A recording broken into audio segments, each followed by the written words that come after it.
کہتے ہیں کہ عاشورہ کے صبح کا دن شمر ابن سعد کے لشکر میں بائیں بازو کی فوج کے سرداری کا عہدہ اپنے ذمے لیے ہوئے تھا۔ جب عبداللہ بن عمیر قلبی شہادت کو پہنچے تو اسی شمر نے اپنے غلام کو حکم دیا کہ وہ ایک نیزے سے زوجہ عبداللہ کو قتل کر دے، جو ان کے سرحانے تشریف فرماتی۔ نتیجے میں پہلی خاتون میدان کربلا میں درجہ شہادت کو پہنچی۔ روایت کی جاتی ہے کہ عاشورہ کے دن شہادت امام حسین رضی اللہ عنہ سے قبل شمر نے ارادہ کیا کہ کسی طرح خیمے کے اندر امام کا ساز و سامان اور حضرت کے اہل حرم تھے ان پر حملہ آور ہو کر انہیں تاراج کر دے، لیکن امام نے اسے اس کا سختی سے روکا اور شمر واپس پلٹ گیا۔ البتہ یہ شمر ہی تھا جس نے تیر اندازوں کو حکم دیا کہ وہ لوگ امام حسین علیہ السلام کے بدن مبارک کو نشانہ بنائے۔ پھر اسی کے حکم کے مطابق تمام سپاہیوں نے امام حسین کی طرف حملہ کیا اور ان لوگوں میں سے سنان بن انس اور زرع بن شریک نے امام حسین پر آخری ضرب وارد کی۔ بعض روایات میں نقل ہوا ہے کہ شمر امام حسین کے سینہ مبارک پر بیٹھا تھا اور ان حضرت کا سر مبارک گردن سے جدا کیا تھا۔ ایک روایت یوں بیان کی جاتی ہے کہ محرم کی 10ویں تاریخ کے دن کی آخری گھڑیاں کو حسین بن علی کے سر اقدس اور جسم مبارک پر بہت زیادہ زخم لگے ہوئے تھے۔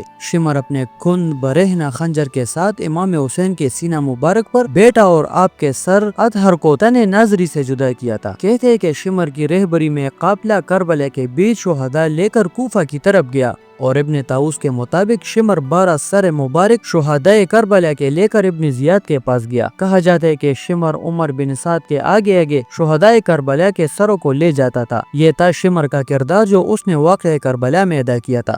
روایات میں آتا ہے 67 ہجری میں مختار ثقفی کے قیام کے بعد شمر نے ان کے خلاف جنگ میں شرکت کی، لیکن مختار نے اسے اور دیگر اموی امراء کو جنگ میں شکست دی اور شمر کو کوفہ میں حامیان بنی امیہ کے علاقے کی طرف بھاگنے پر مجبور کیا۔ مختار نے پھر سے گروہ کو اپنے غلام ضربی کے ساتھ ان کے پیچھے بھیجا تو شمر نے مختار کے غلام کو قتل کر دیا اور کریا کی طرف بھاگا۔ وہاں سے سوش اور سمیرہ نامی گاؤں کلتانیہ نامی کریا کی طرف بھاگا اور ایک خط مصعب بن زبیر کے لیے بھیجا جو مختار کے ساتھ جنگ کے لیے آمادہ تھا، لیکن مختار کے بعد سپاہیوں نے شمر کا محاصرہ کیا اور ایسے حالات میں ان کے ساتھ فرار ہو گئے۔ اس حوالے سے مسلم زوابی جو شمر کے ہی قبیلے سے تعلق رکھتا تھا وہ کہتا ہے ہم فرار کر گئے تھے اور خود اپنے آپ کو بصرہ کوفہ کے راستے میں ایک مقام تک پہنچے اور اسی کے قریب پلتانیہ نامی ایک چھوٹی سی بستی جو فرات کے ساحل کی طرف تھی، ہم اس کے پاس ایک ٹیلے کے کنارے چھپ گئے۔ ایک دیہاتی نے ہماری مخفی جگہ مخبری کر دی۔ رات کی تاریکی تھی کہ مختار کے لوگوں نے ہمارا محاصرہ کر لیا۔ شمر کو میں نے دیکھا کہ ایک بہترین لباس پہنا تھا، ہمیں تو اپنے گھوڑوں پر سوار ہونے کی بھی فرصت نہیں ملی، آپس میں سخت مزاحمت کا سامنا کرنا پڑا۔ پھر اللہ اکبر کا نعرہ ہم نے سنا، کسی نے چلا کر کہا خداوند عالم نے خبیث کو مارا۔ کہتے ہیں کہ اسی مقام پر شمر بن ذی الجوشن کو واصل جہنم کیا گیا اور اس کا سر نجست مختار کے پاس بھیج دیا۔ اس کے منحوس بدن کو کتوں کے سامنے ڈال دیا گیا اور مختار نے شمر کے سر کو محمد بن حنیفہ کی خدمت میں روانہ کر دیا، جبکہ بعض روایت کے مطابق شمر کو گرفتار کیا گیا اور مختار کے پاس لائے۔ مختار نے حکم دیا کہ اس کی گردن اڑا دے اور اس کے جسم کو ایک کھولتے ہوئے تیل کی دیگ میں ڈالے، اور مختار کے سپاہیوں میں سے ایک نے اپنے پیر سے شمر کے سر کو کچلا تھا۔ عبد الرحمن بن عبد کہتا ہے کہ میں نے شمر کو ہلاک کیا تھا۔ مختار کی نگاہ جیسے ہی شمر کے سر بریدہ پر پڑی، سجدے شکر بجا لائے اور حکم دیا کہ سر کو نیزے پر بلند کیا جائے اور شہر کی جامع مسجد کے سامنے لوگوں کے عبرت کے لیے لٹکا دیا جائے۔ ایک اور قول بھی اس سے ملتا جلتا تاریخ میں یوں درج ہے، ابو عمرہ نے شمر کو گرفتار کیا اور مختار کے پاس لائے۔ مختار ثقفی نے اس کے سر کو بدن سے جدا کیا اور اس کے بدن کو کھولتے ہوئے روغن کی ایک دیگ میں ڈالا۔ مختار کے ساتھیوں نے اس کے سر کو پیروں سے کچلا اور پھر اس کا سر محمد بن حنیفہ کے پاس بھیجا تاکہ ان کی تسکین کا سبب بن جائے۔ ابو عمرہ ایک گروہ کے ساتھ شمر کے تعاقب میں گیا اور ایک مسلحانہ جھڑپ میں اسے زخمی کیا، پھر قیدی بنا لیا۔ مختار کے پاس اسے لائے۔ مختار نے حکم دیا کہ اس کی گردن اڑا دی جائے اور اس کے جسم کو ایک تیل کے کھولتے ہوئے تیل میں ڈال دیا گیا، اور مختار کے ساتھیوں میں سے ایک نے شمر کے سر کو اپنے پاؤں تلے کچل بھی ڈالا۔ یوں ظالم بدبخت اپنے انجام کو پہنچا۔